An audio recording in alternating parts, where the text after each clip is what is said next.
sekarang kita sedang mengejar yang namanya sertifikasi untuk data center operasional.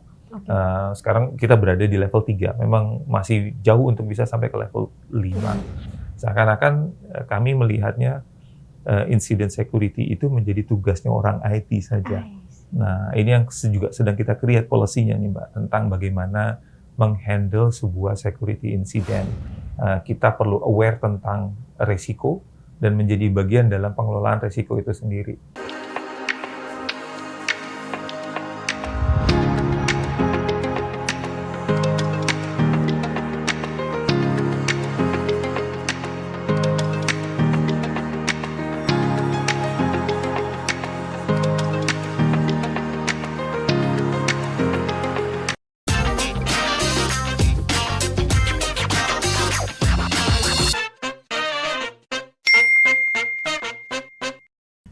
Halo Sobat Kiko, jumpa lagi dalam podcast Si Kiko, rubrik wawancara dalam Buletin Kinerja dan Risiko Live Kementerian Keuangan yang selalu hadir dengan tema yang menarik dan juga narasumber yang pastinya luar biasa dan hebat. Tapi sebelumnya mungkin saya izin untuk bisa kasih sedikit clue, kenapa sih kok kita akan berbincang dengan salah satu tokoh IT? Padahal ini merupakan bincang atau talk show related to risk management.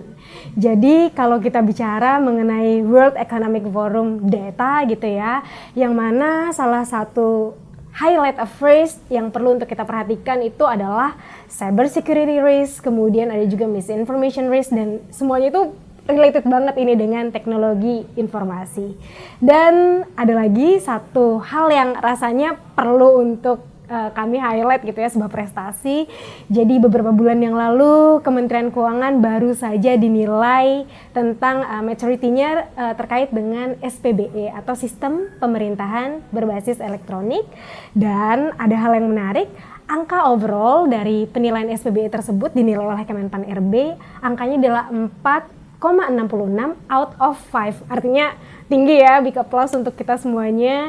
Dan ada satu hal yang menarik, jadi angka khusus gitu untuk part related to penanganan risiko IT itu mendapatkan 5 out of 5 gitu. Jadi ini angka yang bisa dibilang head perfect number gitu ya. Dan mungkin kita akan coba ulas nih, kenapa ya kok bisa ya angka tersebut kita dapatkan, kita raih, dan bagaimana sih sebenarnya strategi-strategi untuk mempertahankannya gitu ya. Dan di episode kali ini Sobat Kiko, izinkan saya Bunga dari Inspektur Jenderal Kementerian Keuangan akan berdiskusi dan menyapa Bapak Muhammad Ali Hanafia. Selamat pagi Pak Ali. Pagi Mbak Bunga. Sehat Pak Ali? Alhamdulillah. Sehat. Beliau merupakan Kepala Pusintek dari Sekretariat Jenderal Kementerian Keuangan, dan rasanya tadi kita udah nggak sabar ya untuk bisa berdiskusi banyak gitu ya related to bagaimana sih penanganan IT risk management ini, dan bagaimana ya menjadikan IT risk management ini tidak hanya sebagai satu hal yang compliance based gitu, jadi kewajiban aja gitu ya, tapi ini memang betul-betul kebutuhan dan dijalankan secara substance-nya itu betul-betul all out gitu. Nah ini kita akan dalami bersama. Dan pertanyaan pertama nih Pak pembuka, sedikit agak berat, nggak apa-apa ya Pak ya? Okay. Jadi tadi udah sempet dibuka dengan sebuah achievement statement nih Pak, prestasi bahwa kemarin pada saat penilaian SPBE dari Kemenpan RB, ternyata IT risk manajemennya dapat subpoints-nya tuh 5 gitu Pak. Artinya awareness related to IT risk manajemennya, tata kelola IT risk manajemennya itu insya Allah sudah mature gitu ya Pak ya, sudah baik dan sudah rasanya sudah cukup advance. Mungkin boleh diceritakan nggak ya Pak, kira-kira kenapa ya hal ini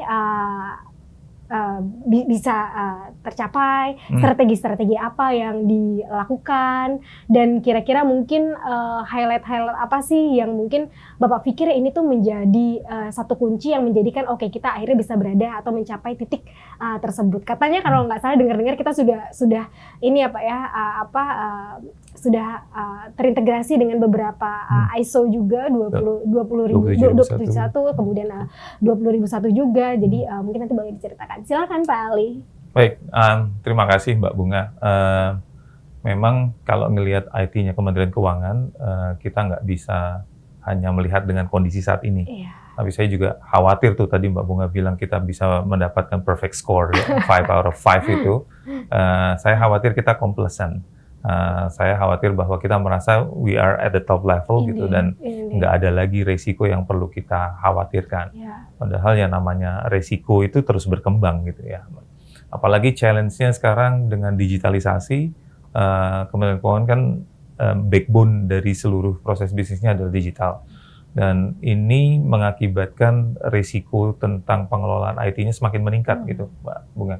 Dan Kementerian Keuangan sebenarnya sudah cukup sadar tentang itu. Dan kita tidak hanya melihat IT itu hanya teknologi per se.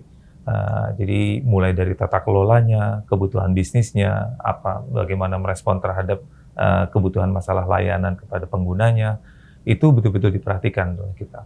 Dan kita sebenarnya sudah cukup lama itu yang namanya pembangunan tata kelola, membentuk organisasi TIK, dan ada kesepakatan tentang bagaimana bisnis dikelola untuk bisa memastikan solusi TIK-nya terpenuhi. Itu sudah dari tahun 2012 sebetulnya. Jadi way behind sebenarnya, udah lama, cukup lama sekali kita mempersiapkan itu. Dan itu dari aspek tata kelola. Terus yang kedua, saya melihat juga dari sisi organisasi, komitmen dari pimpinan kita itu luar biasa. Dari Bu Menteri, bagaimana bahkan di inspektorat ada satu unit khusus itu yang mengawasi kami gitu untuk pengelolaan TIK-nya. Dan selain dari itu, bahkan sampai di-assign satu staf khusus TIK kan, ada Pak Bobi di sana. Juga kita menetapkan Pak Sahli Opti selaku Chief Information Officer dari Kementerian Keuangan. Bukan cuma itu, hampir semua yang namanya chief di bidang IT industry yang pada umumnya diadopsi di institusi swasta gitu ya Mbak Bunga, itu ada di kita. Ada CIO, ada CISO, ada CDO, itu semuanya ada. Nah, ini menunjukkan bahwa awareness dari pimpinan tentang urgensi dari organisasi TIK itu sudah cukup besar. Mungkin itu salah satu aspek ya yang mengakibatkan kenapa sekarang Kementerian Keuangan tadi itu bukan hal yang tiba-tiba sebenarnya, itu sebuah proses. Cuma juga saya agak khawatir aja kalau nanti kita sudah dapat poin tertinggi terus habis itu complacent. Now, if we are in a complacency trap, then we are in trouble. Mungkin itu Mbak Bunga. Menarik sekali ya. Jadi tadi disebutkan sama Pak Ali bahwa memang secara infrastruktur IT governance kita sudah dipupuk sejak lama ya Pak ya. Bahkan kebetulan sebelumnya saya juga di salah satu unit yang dedicated juga Pak, related to pengawasan di bidang TI. Salah satu korkel kami itu memang audit TI gitu. Bahkan sekarang ada 2 korkel yang menangani audit TI, termasuk membersamai proses ini ya Pak ya, tata kelola IT-nya. Nah, menurut Bapak di organisasi yang rasanya infrastruktur mengenai IT governance-nya sudah cukup mature, kemudian pelaksanaannya juga sudah dibilang mungkin sudah cukup lama, bahkan Kementerian Keuangan ini merupakan salah satu pionir Pak di sektor publik yang membangun infrastruktur manajemen risiko. Tapi apa ya Pak ya, kira-kira yang masih perlu untuk bisa kita kejar gitu Pak, related to IT risk management ini yang mungkin Bapak pikir kayaknya ini masih perlu untuk bisa kita tambal, ini masih perlu untuk bisa kita advancing dan segala macam. Kalau kita bicara mengenai IT ya Mbak, transaksinya itu pasti nggak akan lepas dari yang namanya data center. Sekarang kita sudah punya itu data center yang international standard gitu ya. Dia sudah masuk tier 4, berarti rated tertinggi untuk kehandalan dari data center itu sendiri. Challenge-nya adalah betul secara infrastruktur kita memiliki ini, tapi kita juga tidak terhindarkan akan terjadi turnover pegawai. Nah, turnover orang, baik itu pimpinan maupun di level pegawai yang melaksanakan operasionalisasi dari keberlangsungan layanan TIK kita itu nggak menutup kemungkinan itu akan terjadi perubahan. Tantangan tersendiri memang buat kami untuk bisa, sekarang kita sedang mengejar yang namanya sertifikasi untuk data center operasional. Sekarang kita berada di level 3, memang masih jauh untuk bisa sampai ke level 5. Bahkan teman-teman Ijen tuh sampai memberikan banyak sekali masukan ke kami, area-area of improvement. Jadi satu itu terkait dengan pengelolaan data centernya ini. Oke, pengelolaan data center. Yang kedua adalah kecepatan kita dalam merespon kebutuhan. Ini menjadi sesuatu yang tantangan ya Mbak, ya, karena kita memandang bahwa kecepatan industri IT atau TIK lah Kementerian Keuangan untuk bisa melakukan, kan positioning dari IT sekarang di Kementerian Keuangan tidak lagi dilihat sebagai dapur.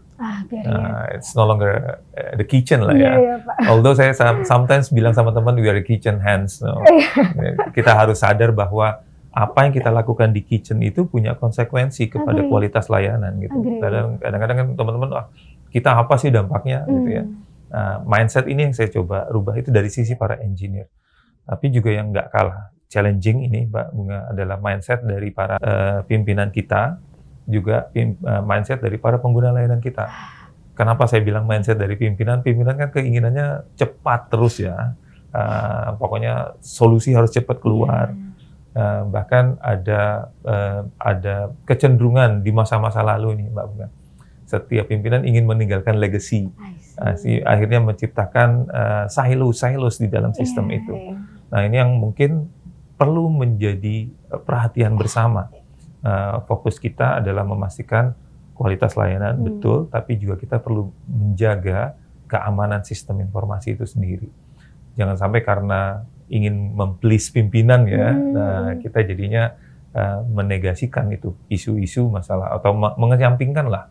Menegasikan sih enggak sampai menegasikan, tapi mengenyampingkan tentang isu-isu dari sisi security. Yang kedua dari sisi user nih, Mbak Bunga. Karena kami melihat pengelolaan IT, risiko terbesar berada di user. Dengan kondisi sistem kita sekarang sangat open ya, terbuka sekali. Potensi masalah kebocoran data, unauthorized access terhadap user itu juga luar biasa besar.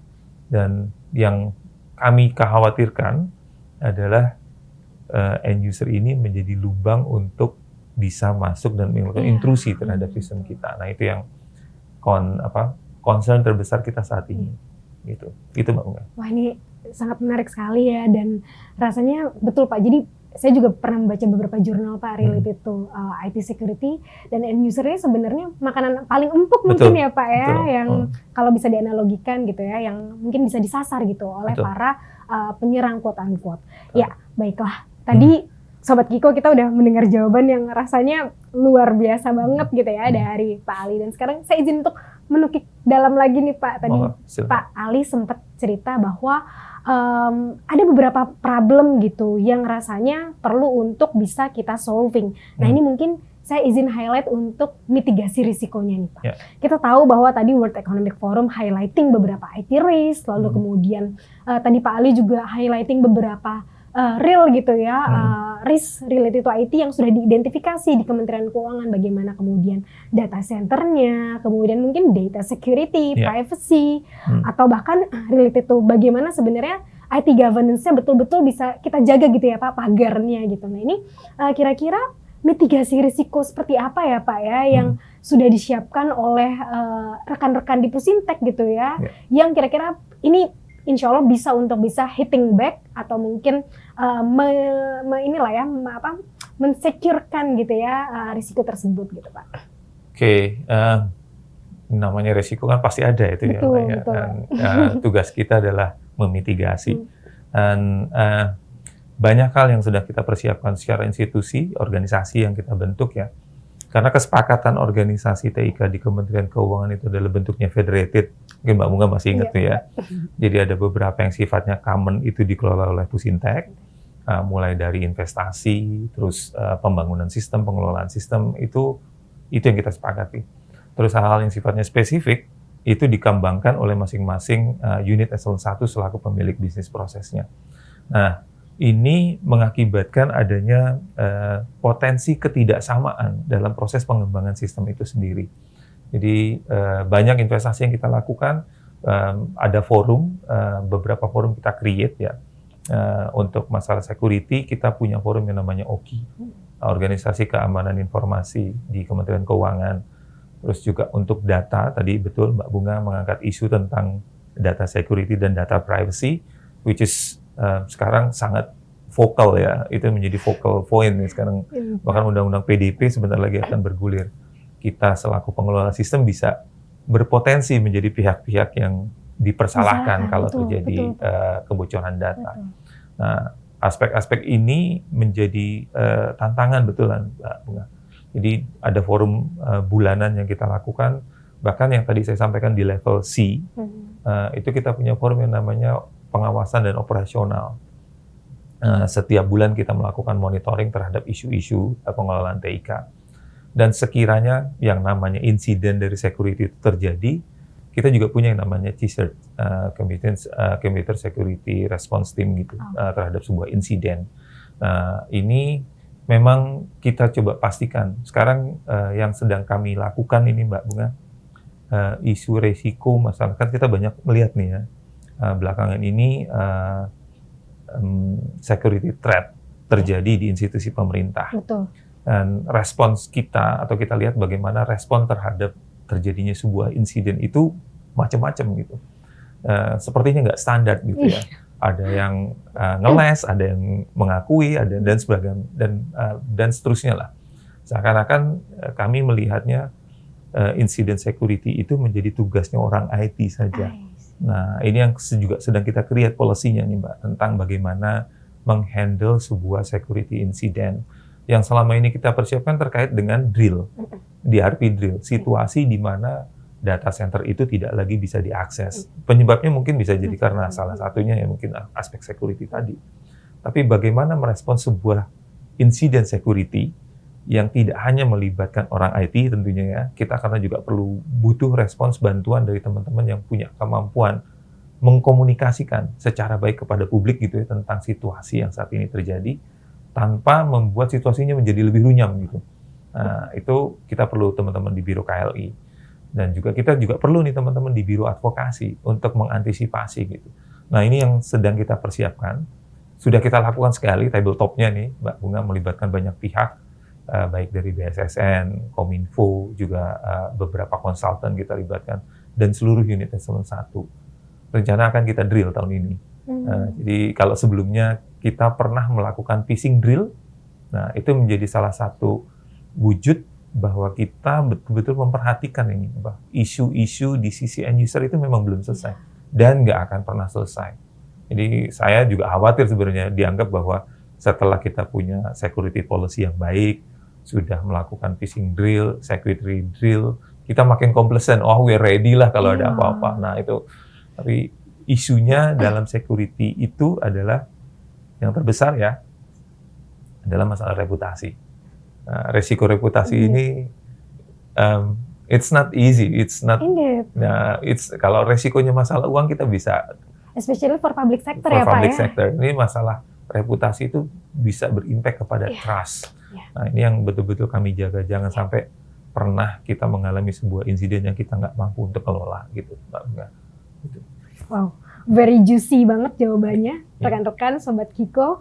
Dan tadi mungkin saya izin dalami lagi ya Pak ya. Tadi silakan. Pak Ali bilang bahwa memang end user ini salah satu aspek yang rasanya jadi titik krusial banget nih ya Pak ya. Dan ada satu data gitu ya dari Asosiasi Pengguna Jasa Internet Indonesia, di mana lebih dari 60% ya Pak ya, angkanya kurang lebih sekitar 66-67% gitu, pengguna layanan internet ini tidak pernah mengupdate gitu ya passwordnya atau mungkin memperbaharui gitu ya. Yang ini sebetulnya jadi mungkin celah masuk yang cukup mudah gitu ya Pak ya. Dan rasanya kalau misalkan kita bicara mengenai hal tersebut, maka ujung-ujungnya adalah awareness. Tapi kalau awareness-nya biasanya hanya terkait dengan people-nya. Ada sebuah jurnal yang dia bilang gini Pak, jadi untuk enhancing awareness itu harus dari 360 aspects. Jadi people-nya, proses, teknologi, nggak cuma people-nya juga. Nah, bagaimana ya Pak, mungkin kita bahas satu-satu nih Pak, dari sisi people, proses, dan teknologi untuk bisa meningkatkan dan menjaga awareness dari pegawainya. Oke.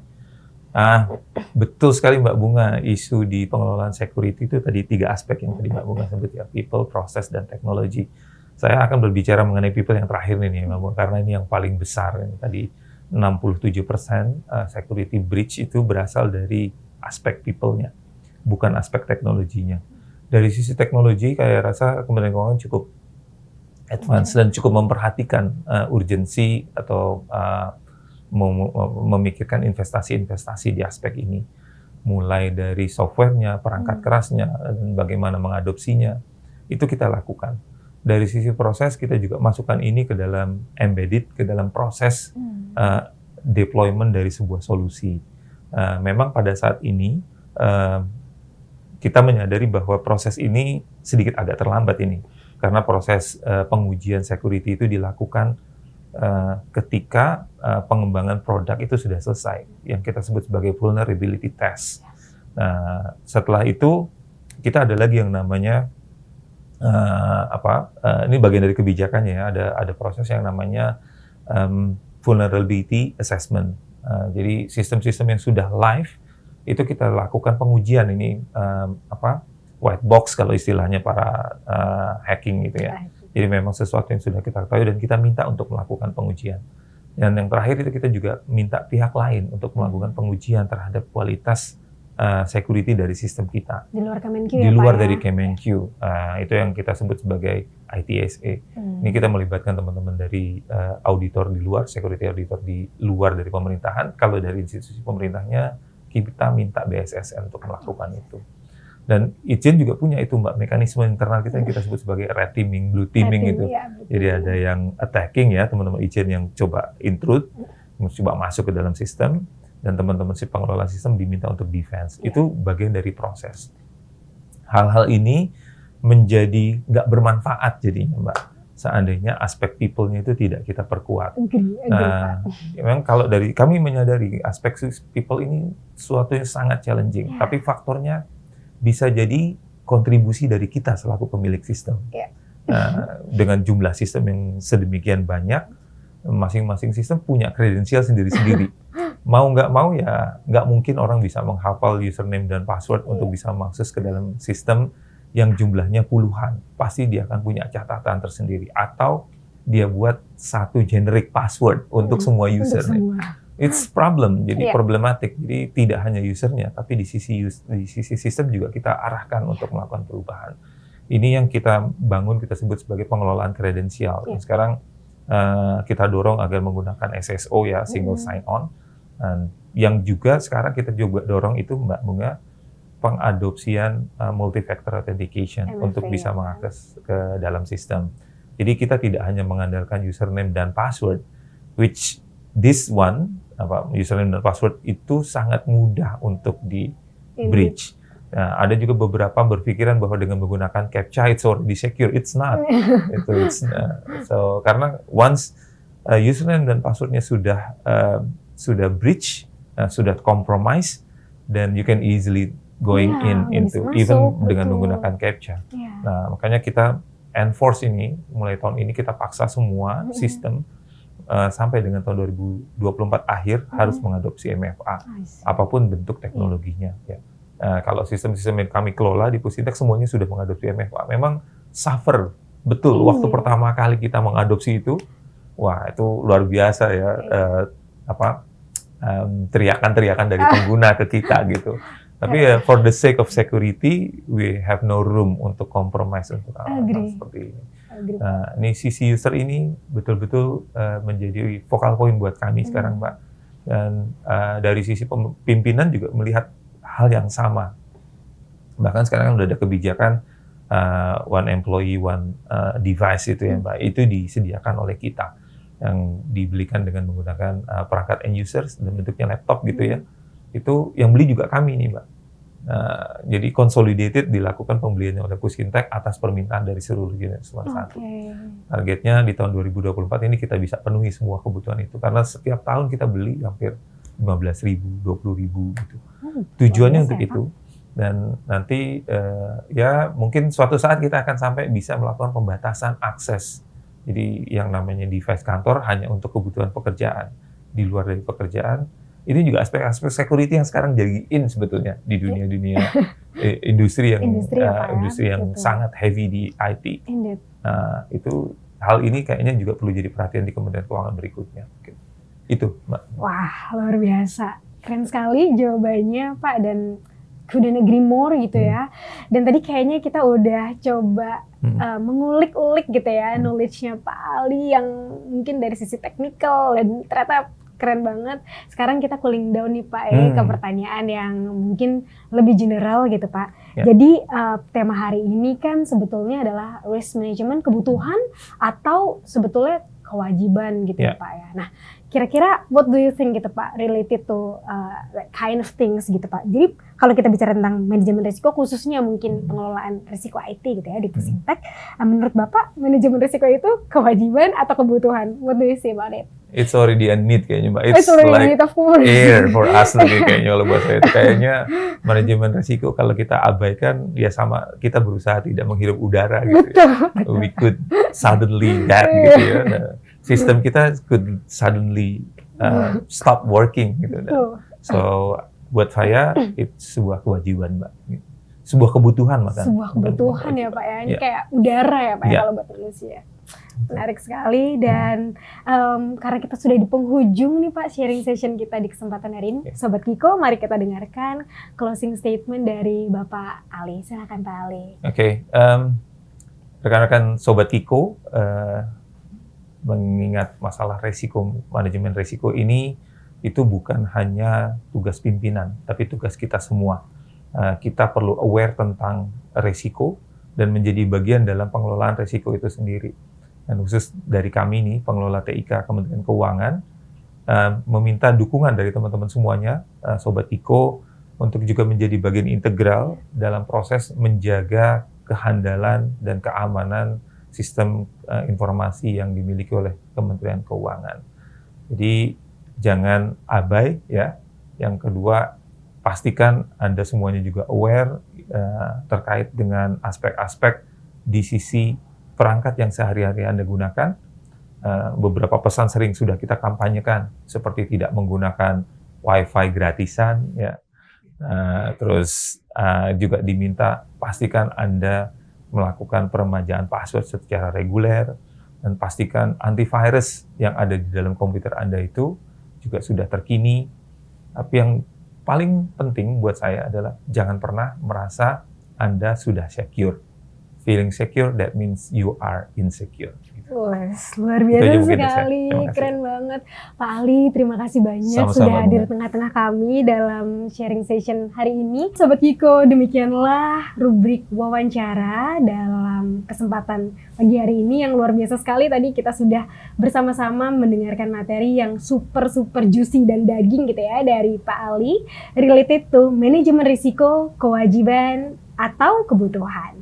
Dan Sobat Kiko semuanya, bicara tentang risk management, rasanya ini tentu bukan hanya sekedar kind of tools ya, management tools yang menjadi compliance based aja sudah kita penuhi, sudah kita rilis reportnya, tapi betul-betul melekat, embedded gitu di proses bisnis kita di Kementerian Keuangan. Dan sebagaimana tadi disebutkan oleh Pak Ali, bahwa rasanya awareness related to risk ini sudah betul-betul bisa kita rasakan layaknya udara gitu ya. Jadi satu hal yang tidak hanya wajib, tapi yang betul-betul sangat kita butuhkan.